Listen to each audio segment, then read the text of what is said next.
Hi అండి, welcome back to my channel cute శాన్విత.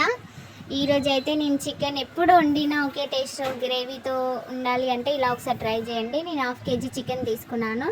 అందులోకి 3 table spoon కారం తీసుకున్నాను, ఒక 3/4 స్పూన్ సాల్ట్ తీసుకున్నాను, 2 టేబుల్ స్పూన్ల అల్లం వెల్లుల్లి పేస్ట్ తీసుకున్నాను, కొంచెం ధనియాల పొడి, కొంచెం బిర్యానీ మసాలా, గరం మసాలా అంటారు కదా, గరం మసాలా, ఇంకా 1/2 టేబుల్ స్పూన్ పసుపు వేసాను. ఇవన్నీ వేసాక ఒక 2 టేబుల్ స్పూన్ ఆయిల్ వేసి ఇదంతా చికెన్కి పట్టించాలి. మంచిగా కలుపుకొని ఒక 5-10 మినిట్స్ పక్కన పెట్టుకోవాలి. ఈలోపు కర్రీలోకి కావాల్సినవన్నీ రెడీ చేసి పెట్టుకొని స్టవ్ పైన ప్యాన్ పెట్టి అందులో 2 స్పూన్ ఆయిల్ వేసుకోవాలి. కొంచెం జీలకర్ర, పచ్చిమిర్చి వేసాను. అవి వేగాక పుదీనా వేసా. ఇంక ఇవి ఆయిల్లో ఫ్రై అయిన తర్వాతకి 2 మీడియం సైజ్ ఆనియన్ని కట్ చేసి పెట్టుకున్నాను. అవి ఆనియన్ కూడా ఇందులో వేసాను.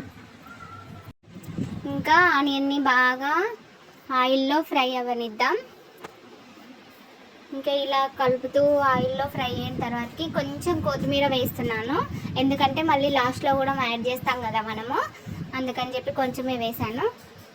ఇంకా ఇందాక చికెన్ కలిపి పెట్టుకున్న మిశ్రమం ఉంది కదా, అది ఇందులో వేయాలి.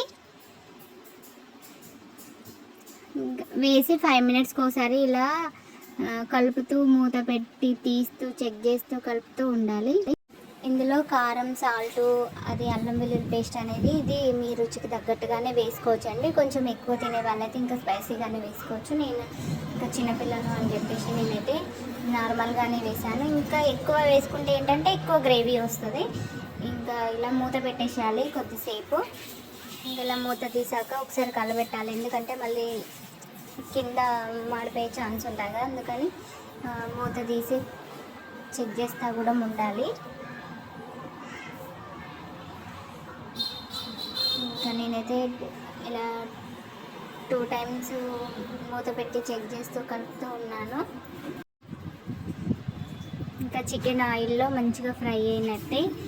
ఇంకా ఆల్మోస్ట్ ఇవన్నీ ఆయిల్లో ఫ్రై అయింది కదా, ఇప్పుడు నేను మళ్ళీ ఒకసారి కలిపి కొంచెం లైట్గా, మరీ చాలా కాదండి, కొంచెం లైట్గా లాస్ట్లో వాటర్ యాడ్ చేస్తున్నాను. ఎందుకంటే మనం ఆయిల్లో ఇది మగ్గ ముందుకే వాటర్ పోస్తే అంత బాగా టేస్ట్ రాదు. అందుకని ఇప్పుడు వేసిన మనం మసాలాలన్నీ మంచిగా ఆయిల్లో మగ్గిన తర్వాతకి ఒక 70% ఉడికిన తర్వాత అప్పుడు కొంచెం వాటర్ వేసుకొని మళ్ళీ ఒకసారి కుక్ చేసుకుంటే ఇంకా గ్రేవీ అనేది మనకి అలానే ఉంటుంది అన్నమాట, ఎక్కువగా కనిపిస్తుంది. ఇలా ఇంకా చపాతీ, రోటీలోకి కూడా బాగుంటుంది. చూడండి, నేను ఇలా కొన్ని వాటర్ యాడ్ చేసుకున్నాక ఇంకప్పుడు కొంచెం స్టార్టింగ్లో సాల్ట్ కొంచెమే వేసాను కదా, ఎందుకంటే మొత్తం ముందే సాల్ట్ వేస్తే ఆ చికెన్ పీల్చేసి పీస్ సాల్టీగా అనిపిస్తుంది. అందుకని చెప్పి కొంచెమే వేసుకోవాలి సాల్ట్ స్టార్టింగ్లో. ఇప్పుడు ఫైనల్గా దించే ముందు కొంచెం సాల్ట్ వేసి ఫైనల్గా అయితే ఇంకా కొత్తిమీర చల్లాను.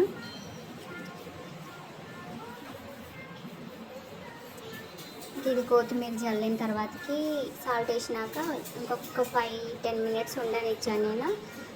ఇంకా అదే మంచిగా ఆయిల్ అంతా పైకి వచ్చాక ఒక పీస్ మంచిగా కుక్ అయిందా లేదా అని ఒకసారి చెక్ చేశాను. ఇంకా మంచిగా బాయిల్ అయినట్టే.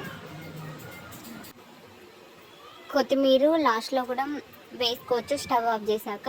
ఇంకా అండ్ మసాలా కొంచెం స్పైసీగా తినే వాళ్ళంటే ఇంకా లాస్ట్లో కూడా కొంచెం చికెన్ మసాలా వేసుకోవాలి. ఇంకా నేనైతే ముందే వేసాను చాలు అన్నట్టుగా అక్కడికే ఆపేసాను. ఇంకా ఫైనల్గా అయితే ఇలా అయ్యిందండి మాది చికెన్ కర్రీ. చాలా అంటే చాలా బాగుంది, పిల్లలైతే చాలా ఇష్టంగా తిన్నారు.